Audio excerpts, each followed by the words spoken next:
Hey, what's up guys, and welcome to Xbox On, and Dead Rising 4 is nearly upon us, and if there's one thing I'm really looking forward to in that game, is the crazy weapons that you're able to make. Frank West can combine all kinds of objects into amazing weapons, many of which are pretty dumb. But are they more dumb than the weapons from his past? I've been playing some of the earlier games trying to find the 10 dumbest weapons Dead Rising 4 has to out-dumb. So here we go.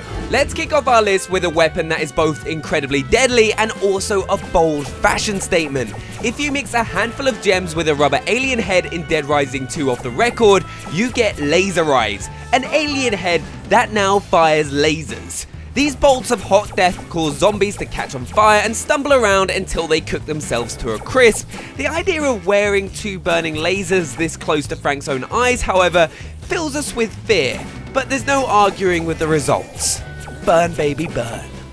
One of my favorite things about Dead Rising is how you can mix two perfectly good weapons into something stupidly overpowered. In any other game, a katana and a sickle would be slicing through zombie heads with ease. In Dead Rising 2 off the record, the two are combined into the Reaper, and man does this bad boy reap the rewards. Swing it around and zombie limbs fly into the air, and Frank is covered in enough of the red stuff to fill several blood banks. Yeah, it slices through the crowd of ease, but think about the cost of the dry cleaning bill.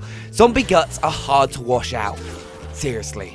If you combine a motorcycle engine with a pair of boxing gloves, Dead Rising 3 lets you enjoy a little bit of Street Fighter cosplay. The combo creates the Dragon Punch, named after Ryu and Ken's legendary Rising Dragon Fist. Hit the attack button and you'll smash metal-studded boxing gloves into enemies. Hold the button for a strong attack and you'll deliver the Rising Uppercut. Of course, this wasn't the first time that Capcom mixed the DNA from their two games.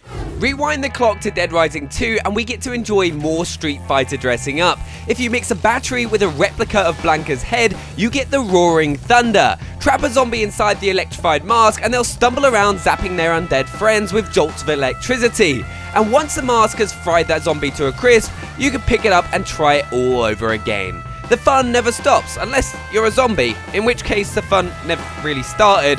The developers of Dead Rising 4 say we can expect even more Capcom in jokes. We can't wait to see them.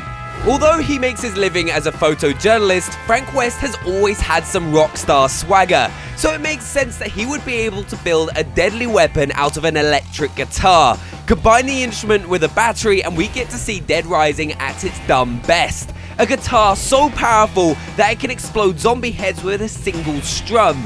It may not be the most efficient weapon on the market, but I can't get enough of popping some eardrums, and the rest of the head to go with it. If Dead Rising 4 doesn't have deadly Christmas bells, I'll be very sad. Is it a bird? Is it a plane? No, it's a middle-aged man with a pair of wings made out of an umbrella. By combining a dragon head and a parasol, Dead Rising 3's Nick becomes the Mecha Dragon.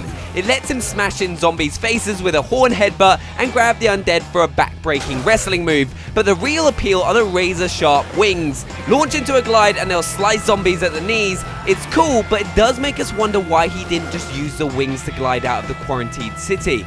Would have been much easier than the whole rebuild a broken plane, right? Behold the Tesla Ball. When famous scientist Nikola Tesla revolutionized the supply of electricity, did he ever imagine that one day a man would use that knowledge to build a giant electrified bingo ball? I'm not sure it was ever part of the plan, but I love that it happened. This giant orb can be smashed into a zombie for a quick shock or thrown through a larger crowd where it will fry everyone it comes into touch with. I love the smell of baking zombie brains in the morning. In Dead Rising 3, Capcom Vancouver went crazy with customizable vehicles. Combine a motorbike and a steamroller and you get the roller Hawg. This bad boy does exactly what it says on the tin. With the front wheel replaced with a steamroller, you ride through huge swarms of the undead and reduce them to a smear of bloody jam. Not only is it good for getting from A to B, but it may even fill in some of the road's potholes with zombie brains on the way. Something the Dead Rising games never really deal with is what happens when the zombie apocalypse is over. Who's going to clean up all that horrific mess? Well, our next weapon might be part of the solution. Combine a floor buffer with an electric prod and you get a Zap and Shine. Push this little beauty along and it will clean as it kills. filling those undead heads with 1,000 volts at the same time that it removes those nasty bloodstains from the marble floor. Just because it's the end of the world as we know it, it doesn't mean we should act like slobs, right? Dead Rising has a special gift for turning medical equipment on its head.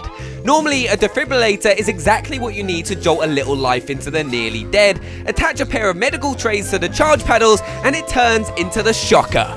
Line a zombie up, apply them to the chest and watch them fly. Continuing along a similar theme, you can attach a car battery to a wheelchair and turn it from a helpful transporter to a deadly throne. I just love the look on the zombie's face as you take him for a shocking ride. So those are our 10 dumbest weapons that Dead Rising 4 has to outdumb. I hope you guys have enjoyed the video, and if you have any favourite weapons from the Dead Rising series that we've missed, do let us know in the comments below. Drop a thumbs up and also make sure to subscribe to the channel so you don't miss out on any more content, and we'll see you guys next time.